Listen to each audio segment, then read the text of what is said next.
Olá, você, que bom nós estarmos mais uma vez para estudar a Bíblia Sagrada, no essencial da Bíblia.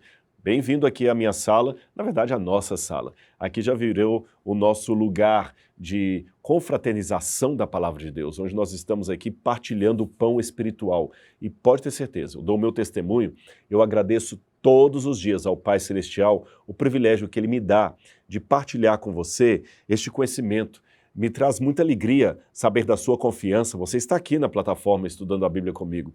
E eu peço a Cristo todos os dias, que as palavras que eu estou aqui transmitindo, que na verdade não são minhas, são fundamentadas na Escritura Sagrada, que essas palavras possam fazer bem a você, possam cair fundo lá no seu coração, mudar a sua vida, mudar as estruturas. Como todos os dias, a palavra de Deus muda sempre a minha vida e para melhor. Vamos orar então ao nosso Pai Celestial, pedindo a orientação, a guia do Espírito Santo? Oremos. Obrigado, Senhor, mais uma vez, por estarmos aqui com saúde, estudando a Tua Palavra. E que o Senhor possa agora tocar no coração de cada um que está comigo nesse momento. Que possamos ter a iluminação do Teu Santo Espírito para entendermos de fato aquilo que o Senhor tem reservado para cada um de nós. E que não apenas por conhecimento, mas acima de tudo por obras que dignificam o Teu nome, nós possamos testemunhar ao nosso semelhante que o Senhor realmente fez uma grande mudança, uma grande transformação em nossa vida. Dá-nos a Tua paz e perdoe os nossos pecados, em nome de Jesus. Amém, Senhor.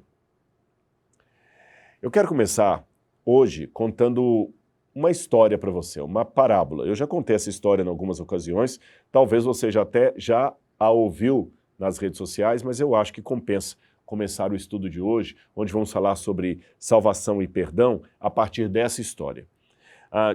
Conta-se que havia um reino muito organizado, com muitas leis, que funcionavam muito bem. As pessoas tinham muita segurança naquele reino ali, porque o código de leis protegia todos os cidadãos. Eu interrompo a história para colocar uma notinha de rodapé. Você sabe que diferente do que muitas pessoas pensam hoje nessa sociedade assim tão voltada para o anarquismo, às vezes, a lei não está aqui para tirar a minha liberdade. Pelo contrário, ela me dá liberdade. Imagine, por exemplo, que as leis de trânsito, que às vezes incomodam tanto, os radares, aqueles pardais, o limite de velocidade, aquela lei de trânsito está ali para lhe dar segurança ao dirigir. Quantas vezes a gente escuta uma história de um acidente automobilístico porque um louco do outro lado resolveu vir para a contramão e bate de frente com um carro, ceifando a vida de uma família? Ou às vezes alguém que dirigiu embriagado. Ou seja, os acidentes de trânsito acontecem quando as leis são quebradas. Imagine se essas leis não existissem, se cada um pudesse trafegar à velocidade que quisesse, passando onde quisesse, podia se estacionar onde quisesse. Você quer tirar o seu carro da garagem, tem um carro parado ali na porta dela, porque não há nenhuma lei proibindo-o de fazer isso. Então as leis são uma forma de organização da sociedade e de segurança para cada um de nós. Desse exemplo das leis de trânsito, eu passo para a parábola que eu estou contando. Nesse reino, o rei era justo e havia ali os seus decretos. E uma das leis dizia que se alguém fosse apanhado roubando, esse sujeito teria os 2 olhos arrancados. Ninguém roubava naquele palácio, naquele lugar ali, naquele condado, porque ninguém queria ter os olhos arrancados. Então todos dormiam tranquilos. Não havia quase trancas nem cadeados, ninguém roubava. Até que um dia, os soldados trouxeram para o monarca um jovem que foi apanhado em flagrante roubo, furto. Ele roubou coisas de uma casa lá. E não tinha como escapar, ele realmente roubou, não era apenas uma suspeita. E disseram, rei, nós temos aqui um problema, na verdade 2, porque esse rapaz roubou e a lei diz que os olhos têm que ser arrancados daquele que roubou, para que até sirva de lição em relação aos demais. Porém, o jovem que foi apanhado roubando é o príncipe, é o teu filho. Que situação complicada. O que você faria se você fosse o rei? Nós temos aqui algumas alternativas. Eu sei que quando eu pergunto isso em público, muita gente diz, comigo eu mandava arrancar os olhos, palavra de rei não volta atrás, não é porque era meu filho que eu ia poupá-lo. Geralmente os que respondem assim são aqueles que ainda não se tornaram pais. Mas geralmente quem se tornou pai não consegue responder assim de maneira tão fria, eu mandaria arrancar os olhos dele. Pelo contrário, fala assim, não, eu mudaria a lei, mas eu não teria coragem de arrancar os olhos do meu filho. Agora, mesmo os que optam por mudar a lei também criam um problema. Porque se você muda a lei para beneficiar o seu filho, você já não é mais um rei justo. Alguém diria, como é o filhinho do rei, pode fazer qualquer coisa que o rei adapta às circunstâncias. Se fosse o filho da faxineira, aí mandava arrancar os olhos. Por outro lado, se o rei falasse, olha, não vou poupar o meu filho, arranque os olhos dele, as pessoas também diriam, que rei cruel, se ele não teve misericórdia nem do príncipe, quanto mais de cada um de nós. Eles iam ter medo desse rei, não respeito nem amor por ele. O dilema, então, ficou desenhado de maneira muito clara. Como monarca, ele não podia voltar atrás na sua lei. Palavra de rei não volta atrás. Mas como pai misericordioso e amoroso, ele não podia negar o perdão para o seu filho que implorava por misericórdia. Então o rei tomou a sua decisão. São 2 olhos que a lei requer pelo crime do meu filho, 2 olhos a lei terá. Arranquem os meus olhos e poupem o meu filho.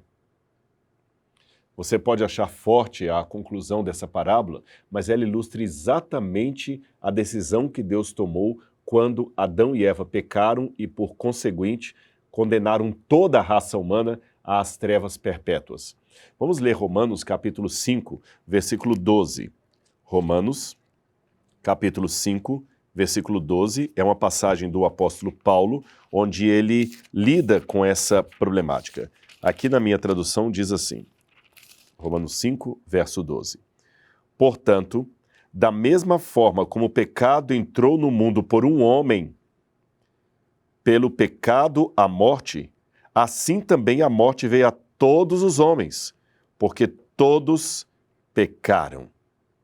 Só que na sequência da sua argumentação, Paulo diz também que por um homem veio a salvação. Sabe por quê? Lembra a parábola que o rei mandou arrancar os seus olhos no lugar do filho pecador? Deus assumiu sobre si, ou melhor, sobre a pessoa do seu filho, a consequência do pecado. Jesus era Deus em plenitude, a segunda pessoa da divindade, o Filho de Deus. E Jesus assumiu sobre si a humanidade, porque ele se encarnou e morreu em nosso lugar. Ele arrancou seus olhos para que nós pudéssemos ser poupados. Agora, você pode perguntar assim, Rodrigo, mas e as consequências? Se Jesus morreu em nosso lugar, por que continuamos sofrendo, crianças nascendo com defeito, problemas surgindo na história? Bom, realmente nós temos as consequências do pecado. Romanos 5 aqui, ainda voltando ao mesmo texto, no verso 8, diz assim, olha, mas Deus demonstra seu amor por nós. Cristo morreu em nosso favor quando ainda éramos pecadores. E 1 Pedro, ou primeira carta de Pedro, capítulo 1, versos 19 e 20, também fala algo análogo. Eu quero complementar com o texto de Pedro antes de fazer um comentário. 1 Pedro, capítulo 1, versículos 19 e 20, diz assim, mas pelo precioso sangue de Cristo, como de um cordeiro sem mancha e sem defeito, conhecido antes da criação do mundo, revelado nesses últimos tempos em favor de vocês. Ou seja, Cristo morreu em nosso lugar. Rodrigo, tudo bem, mas não respondeu à questão das consequências. Aqui está o segredo para você entender isso. A morte que nós experimentamos hoje não é a morte eterna à qual Adão e a raça humana foram condenados. Essa morte que nós hoje vivemos, ou que nós experimentamos, é uma morte apenas provisória, porque aqueles que estão em Cristo Jesus ressuscitarão no último dia para a vida eterna. Então a morte que experimentamos nesse momento é apenas um cessar temporário da vida, mas não é algo determinante. Os únicos que vão enfrentar a morte eterna são aqueles que negaram o sangue de Cristo derramado em seu lugar. Esses sim vão ter a condenação eterna. A missão de Jesus foi justamente essa, nos salvar. Eu quero ler para vocês Lucas capítulo 19, versículo 10. Preste atenção nesse texto aqui. Lucas, capítulo 19, versículo 10. Está logo aqui. Muito bem. Diz a palavra de Deus: pois o Filho do Homem veio buscar e salvar o que estava perdido. Agora eu quero contar uma outra parábola para você ver o que acontece quando alguém nega essa salvação. Porque, como eu disse, todos os problemas dessa vida, os cânceres, as doenças, a depressão, as decepções e, enfim, a própria morte, tudo é provisório. Nenhum sofrimento pelo qual você tenha passado ou esteja passando será eterno. Os únicos que vão enfrentar uma consequência eterna do mal são aqueles que negarem o sangue de Cristo, o sacrifício do Salvador em seu lugar. E aqui vem a parábola que eu quero contar para você. Dizem que uma vez no Faroeste, na época dos americanos, que tinha os cowboys, né, os vilões, os mocinhos, os bandidos, os xerifes da cidade, havia um rapaz que num bar trocou socos com o outro e tomado pela embriaguez da bebida alcoólica, ele acabou matando aquele sujeito. E ele, por isso, foi condenado à forca. Como era um rapaz que a cidade até gostava dele, era um menino meio problemático, não tinha pai nem mãe, eles achavam que ele talvez merecia uma segunda chance. E escreveram uma carta, uma moção pública ao governador do estado implorando a misericórdia, o perdão. Se o governador desse o perdão, aquele rapaz seria livrado da forca, ele não seria enforcado, ele poderia até ser preso por um tempo, mas não perderia a sua vida. Então o governador falou, eu acho que vou perdoar esse moço, mas eu quero primeiro ter a certeza de quem eu estou perdoando.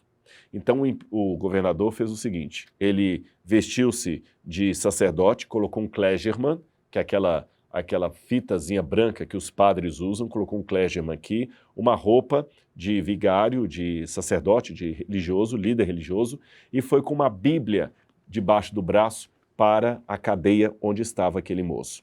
Dentro da Bíblia ficava a carta de perdão que o governador iria dar para aquele homem. Ao aproximar-se da cela, o que estava ali dentro não sabia que aquele homem era o governador, ele via apenas um líder religioso. Ele começou a gritar, saia daqui, eu odeio você, e cuspia, eu odeio esse livro. E o governador, disfarçado de líder religioso, dizia para ele, meu jovem, não odeie esse livro, a sua salvação está aqui dentro, tem algo para você aqui. Não quero saber o que tem aí, eu cuspo nesse Deus, eu cuspo nesse livro, eu cuspo em você, e se você vier aqui eu mato você. E começava a gritar e bater com a grade, e o governador ainda tentou ainda algumas vezes chegar próximo, mas por segurança própria falaram, não, é bom que o senhor se afaste. E tristemente aquele homem foi embora, com a Bíblia debaixo do braço, tirou o clergyman e rasgou a carta de perdão que estava dentro daquele exemplar da Bíblia. Quando o governador saiu, o carcereiro falou com aquele homem, você é um tolo, você é um idiota, você não sabe o que você fez. Eu cuspi nesse Deus mesmo? Não, você não sabe o que você fez. Você jogou fora o seu perdão, porque aquele homem não era um religioso, ele era um governador e dentro daquela Bíblia estava a carta do seu perdão. Quando você saiu, ele rasgou e jogou no lixo. Agora você vai ser condenado à forca. No dia da sentença, colocaram aquele rapaz no cadafalso. Ali estava o carrasco que ia aplicar a sentença de morte, abrindo o cadafalso para que ele fosse enforcado, mas antes de executarem a pena, deram àquele condenado o direito de falar umas últimas palavras. E sabe o que ele disse? Ele se dirigiu especialmente aos jovens e falou assim, eu quero dizer para vocês que nesta manhã eu estou muito triste, porque eu estou sendo condenado, daqui a poucos segundos eu estarei morto.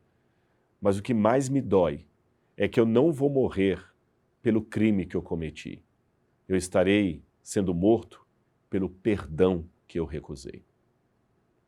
Da mesma forma, é o juízo final de Deus. As pessoas que estarão sendo jogadas no lago de fogo e enxofre, que menciona o Apocalipse, as pessoas que terão a consequência eterna do pecado, da morte eterna, aqueles que enfrentarão o juízo na forma mais forte e sem qualquer piedade, não serão as pessoas que estarão ali pelos pecados que cometeram, são os que estarão ali pelo perdão que recusaram. Ou seja, Paulo diz que todos pecaram e todos carecem da glória de Deus.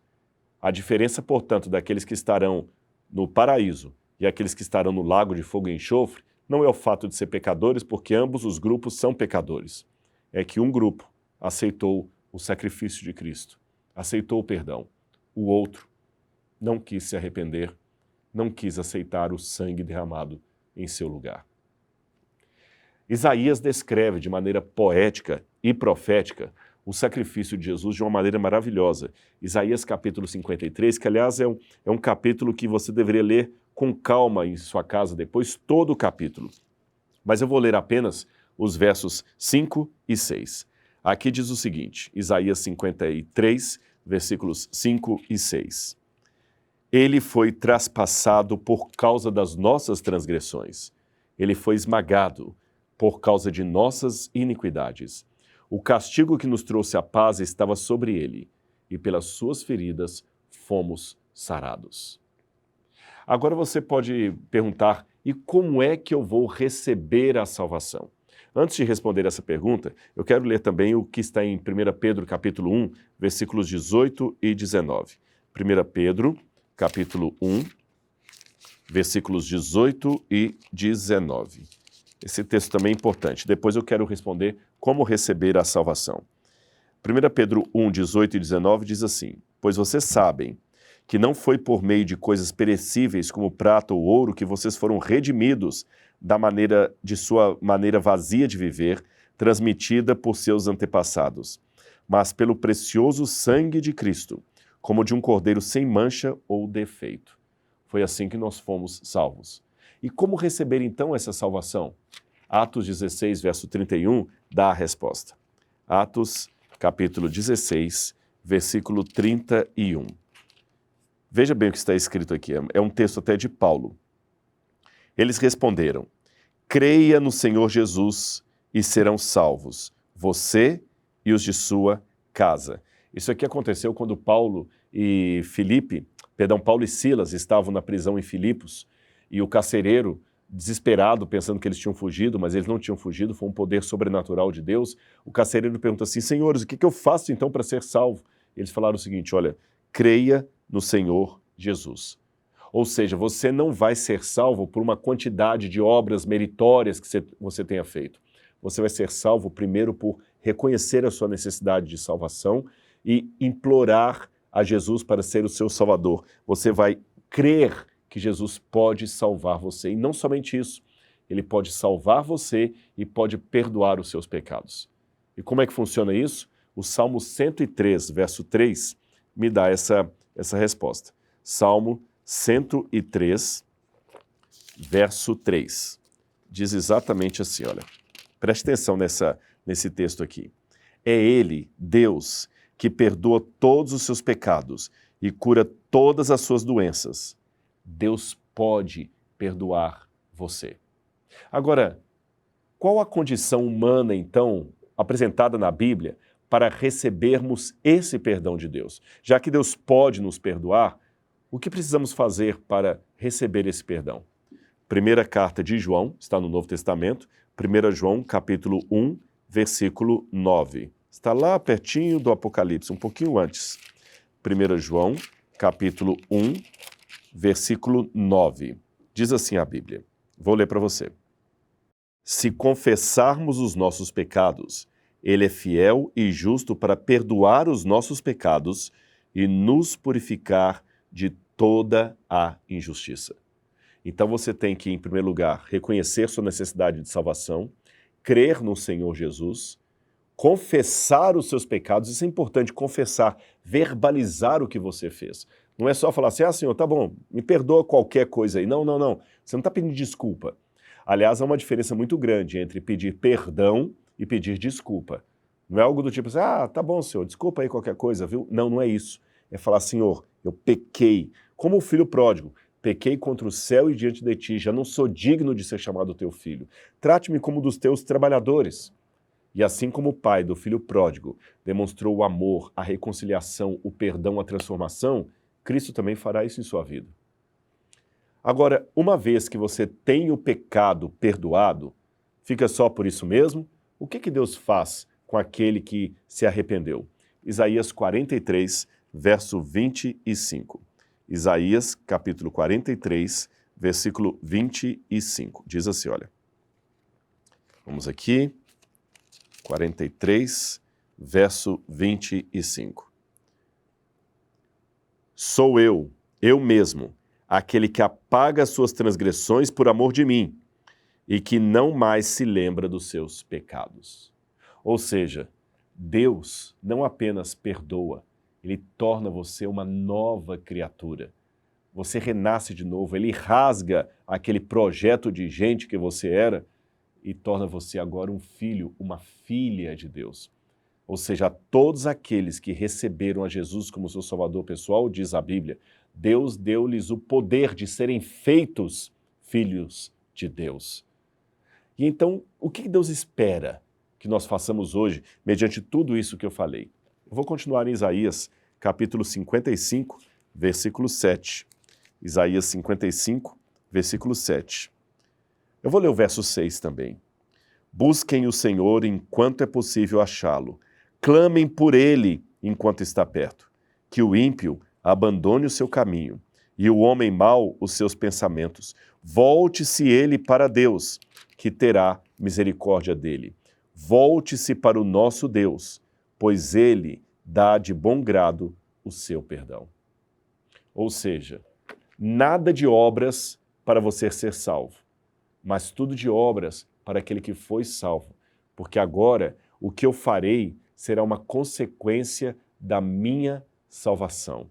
Eu estarei andando lado a lado com Jesus, eu estarei imitando a Jesus, e eu terei a graça de Cristo me capacitando para seguir no caminho do bem, ainda que venham tentações e ainda que haja um momento de deslize ou outro. Mas a salvação é muito simples. Basta aceitar a Jesus como seu Salvador pessoal, crer nele, pedir perdão dos seus pecados e passar por uma experiência muito bonita, que é a experiência do batismo, que ainda estudaremos. Eu espero que você tenha gostado do tema de hoje, porque o nosso tempo já acabou, mas no essencial da Bíblia você já compreendeu o que é o perdão, o que é a salvação. Mais do que isso, eu espero que você não tenha apenas compreendido, mas recebido essa dádiva de Deus agora, em sua vida, em seu coração, que você seja transformado pelo poder de Deus.